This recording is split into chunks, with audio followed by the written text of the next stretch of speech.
For years, I believed success was a ladder made of glass and steel, a climb that required leaving everything behind. In the city, the nights are bright, but the air is thin. I had the penthouse, the title, and the silence. Then, a letter arrived. A simple, handwritten envelope that smelled of dry earth and the home I hadn't seen in a decade. It was from Grace, my sister. Her words were few, but they carried the weight of 1,000 unspoken apologies and one urgent plea. Mama, Agnes is fading. She wrote. She doesn't ask for you, but her eyes search the door every time it opens.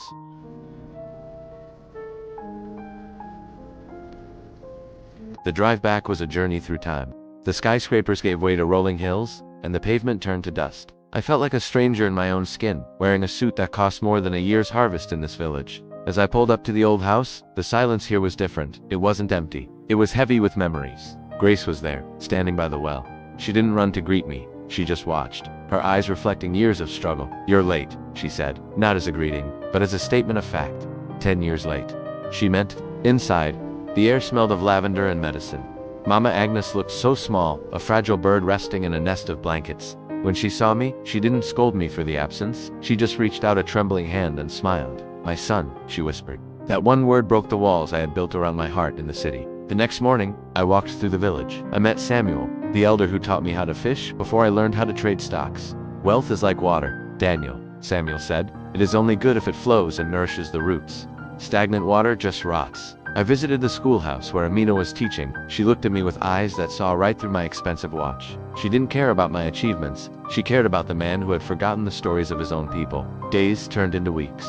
I traded my spreadsheets for gardening tools, helping Grace tend to the family patch. The tension between us was like a tight wire, waiting for the right moment to snap or settle. One evening, under a canopy of stars that you can never see in the city, the wire finally snapped. You left us to carry the burden alone, Grace whispered, her voice cracking. We celebrated your success, but we missed your heart. I realized then that my success had been built on their sacrifices. I had been winning a race they were forced to watch from the sidelines. I'm sorry, Grace, I said. It was the hardest thing I had ever said, and the most important. Forgiveness didn't happen in a moment, but it started with that conversation.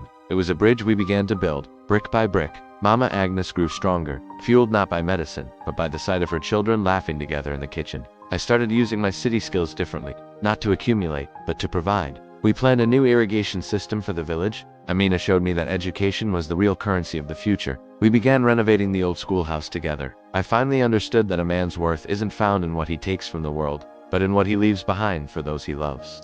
My phone rang often at first, voices from the city demanding my return.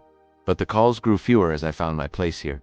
True success isn't a destination. It's the journey back to the people who knew you before the world told you who to be. I looked at Grace, who was finally smiling. I looked at Mama Agnes, who was finally resting without worry. And I realized I was finally rich. Not in gold, but in the things that time cannot take away. The path home is never easy, and the climb for forgiveness is steeper than any corporate ladder. But at the top of that mountain, the view is clearer than anything I ever saw from a penthouse window. This is my home. These are my people. And this, finally, is my success.